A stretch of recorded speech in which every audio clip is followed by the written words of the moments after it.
Our existence, I think as most of us perceive it, is a world constructed entirely within the walls of our own minds. We mistake our experiences, memories, and the beliefs formed by them for reality itself. What we see, hear, touch, they're not these kinds of raw truths. They're filtered interpretations, right? A distortion shaped by our biology, our personal history, and the impressions, or what we call samskaras, that linger within the mind. In Sanskrit, the organs that pull these experiences into our awareness, these are called the indriyas. These are the gateways through which these vibrations and waves of the external world are brought into the body and mind for processing. This entire world is waves, right? Waves and vibrations. And our sense organs bring in these waves and vibrations, interpret them in a specific manner due to the human body, and form impressions, memory, and images within the mind itself, right? And to the human body, all things exist first as vibrations. So light waves striking the eye, sound waves reaching the ear, tactile sensations stimulating the skin. So these vibrations are interpreted through the intricate design of the indriyas, these sense organs. So each organ deciphers these waves into sensations comprehensible to the mind. But what we so often overlook is that these interpretations are not the world itself. So the tree that we see is not as it is, but how our eyes and brains have chosen to decode it. So the sound we hear is not the sound itself, but waves molded into meaning by our ears and our cognitive faculties. So impressions form within the mind like waves rippling across like a still pond. They leave patterns. We call these patterns memories. These are attachments, fears, desires, and they gradually coalesce into an identity, a story that we tell ourselves about who we are. But this identity is not us. It's simply just a reflection, a conditioned persona formed from the past. The deeper truth here is the part of us that is unchanging and eternal. That's who we are. This is untouched by these ripples. So in Sanskrit, this true self, or this true essence, is known as the Atman, the witness, the pure observer. And so the Atman stands behind the mind, untouched by the chaos and beauty of experiences themselves. So it watches the rise and fall of thoughts, the joys and sorrows of our hearts, without itself being affected. It's silent, it's infinite, it's unshakable. So the confusion here arises when we forget this distinction. We become so entangled with our impressions, mistaking the ripples in the pond for the water itself. We begin to identify with them. Right? So if anger arises, we say, I am angry. If sadness lingers, we believe, I am sad. But the Atman here is never angry. It's never sad. It simply observes the anger and sadness as waves that move through the mind and the body. It's like how the sky remains untouched by the storms that pass through it. So the Atman remains unaffected by these movements of the mind itself.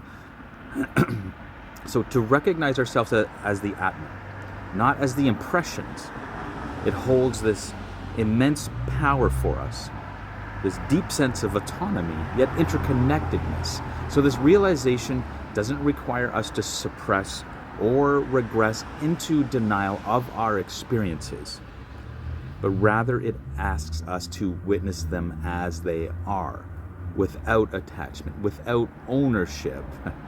So when we observe a thought, a memory, or a feeling and say, this is happening within me, but is not me, We create space between ourselves and the mind.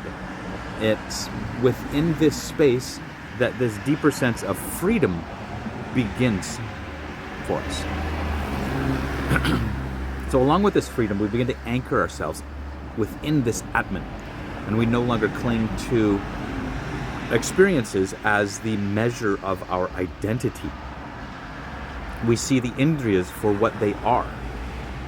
They're tools, not masters. So the impressions lose their grip because we stop feeding them with our identification. So the anger is no longer my anger. The sadness is no longer my sadness. They're simply movements, passing waves upon the vast ocean of the self. So in time, this practice expands us. We move beyond the confines of the mind's distortions and the limits of this personal self. So instead of being enslaved by the filters of our senses and beliefs, we begin to see the world and ourselves with clarity, undistorted, uncolored, as it is, through our human experience. So this is the utility of recognizing our true nature as the Atman. It's not escapism, it's liberation. It allows us to engage fully with life without being consumed by it. We could feel deeply, but remain unmoved. We can experience pain and joy and everything in between, while knowing that the witness remains whole, untouched, and eternal. I really think to remember this truth is to begin the journey home, back to the self that watches, always still, always free, and the importance of remembering this self, right? It's this journey to recognize ourselves as the Atman, the unchanging witness. It's not about becoming something new, not at all.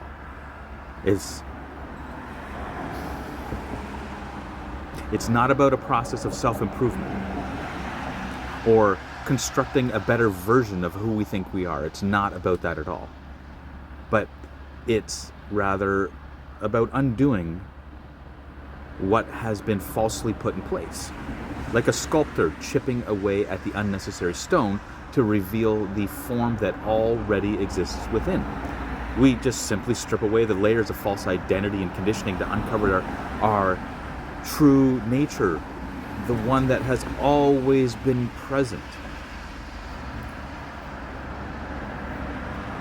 So this understanding, I think, here is really profound for us. It reminds us that there is nothing to attain. There's no distant goal to achieve. The Atman, the silent, infinite self, it's already here. It's already present. We don't need to strive for it.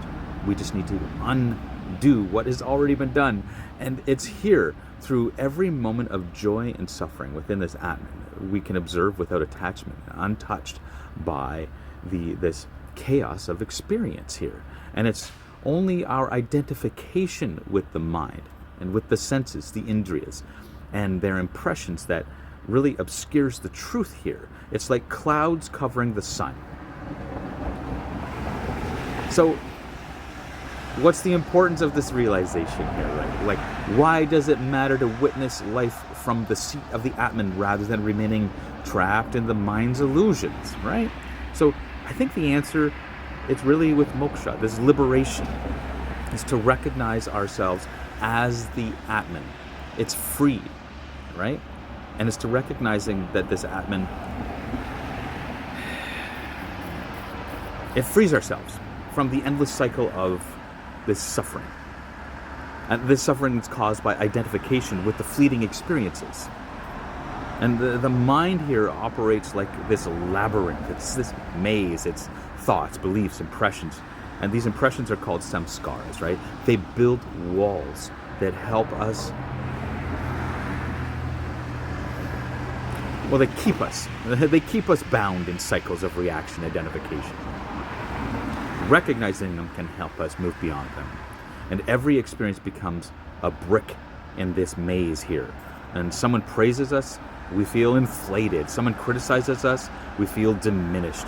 A desire arises and we chase after it, believing that we are going to be fulfilled. Pain arises and we reject it, believing it threatens who we are, right? And in between, right, we may sit with it at times, right? So the mind perpetually seeks to validate its identity and to maintain its story of I am this or I am that. But these identifications are very fragile. They shatter as circumstances change, and this leads to this kind of suffering. And so to live from the mind is to live on unstable ground. It's to forget the witness, the Atman that watches all of this play but remains unaffected. So when we begin to recognize ourselves as the observer, as this Atman, the walls of this labyrinth, they start to dissolve. It may take a while, but they do start to dissolve. And we no longer take experiences so personally.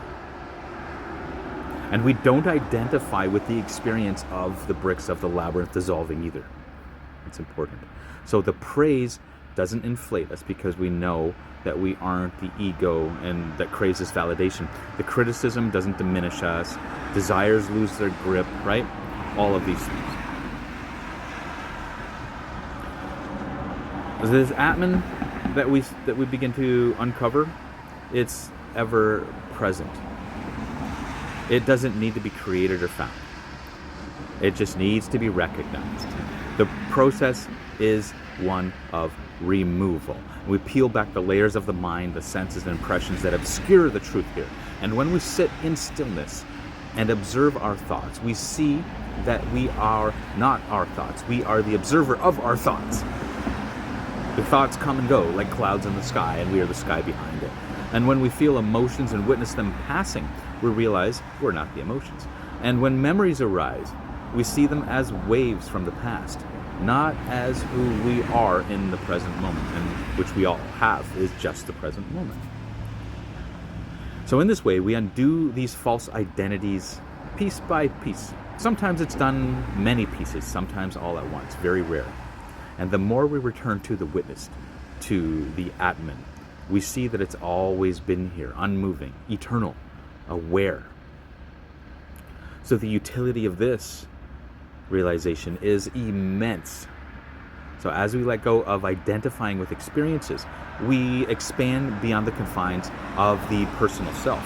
We cease to see life as something happening to us and instead see it as something unfolding through us. The Atman, this being, this pure awareness, is not limited to the boundaries of the body or the mind. It is infinite in its own capacity. So this shift in perspective allows us to engage with life more fully, but without being consumed by it. We can experience joy without clinging to it, witness suffering without resisting it. We can love deeply without fear of loss, and we can act in the world without attachment to outcomes. So it's not a detachment in the sense of apathy. It's this higher form of engagement. And when we know ourselves as the Atman, we bring a presence and clarity to life that transcends the fluctuations of the mind. We become like the ocean. It's vast and deep and still, while the waves of experience rise and fall on its surface. So to live as the witness requires no complex philosophy, no grand external effort. It requires only awareness. For this, we'll observe the mind. So in moments of thought, ask, who is watching this thought? When feelings arise, we pause and we say, this is an emotion passing through me, but it's not me. In moments of reaction, we reflect, what part of me is reacting? And the Atman is unaffected. So through meditation and silence, we allow the layers of the mind to settle. We reveal the ever-present self. And every time we practice this, we loosen the hold of the mind and strengthen our awareness of the Atman. And gradually, the illusion of identification falls away, and our true nature, which is silent, free, and eternal, it shines through. And in the end, This is not about rejecting the mind or senses. No, no, no. They are tools to navigate the world, right? But they are not who we are. We are not our navigation tools. So to know ourselves as the witness is to reclaim our freedom from the illusions of identity. It's to live fully, but we remain completely unshaken. And so the Atman is the truth of our being. It's ever present, and it's waiting for us to remember. And when we undo the false, we reveal the eternal. And in that revelation lies the greatest gift. It's this life that's unbound and free and at peace with itself. We are not the mind. We are not the experiences. We are the silent witness, the Atman. And in that knowing, we return home.